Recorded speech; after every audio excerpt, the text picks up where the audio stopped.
Oui, merci Monsieur le Président. Donc, on a bien vu, d'après votre exposé, Monsieur le Premier Président, que finalement les collectivités locales sont relativement vertueuses.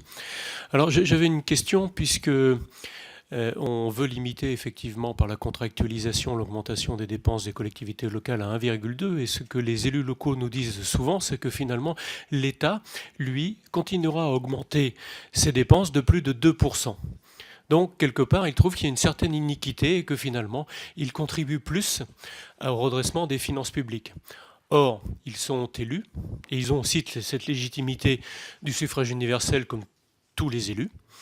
Et ce système, finalement, où c'est en dernier lieu le Parlement qui décide pour les collectivités locales, est-il vertueux? Et ne serait-il pas bon de passer à un autre système où effectivement les élus locaux sont responsables directement devant leurs électeurs avec un impôt, avec des bases dont elles augmentent ou baissent les taux et les bases pour pouvoir avoir tout simplement quelque chose qui correspond à leur programme politique.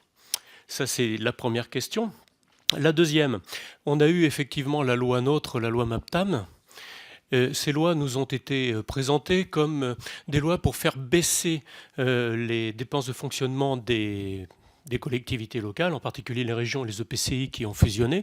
Donc, est-ce que dans ce que vous avez étudié, est-ce que ces fusions, en particulier de régions et d'EPCI, ont amené effectivement une baisse des dépenses de fonctionnement de ces collectivités?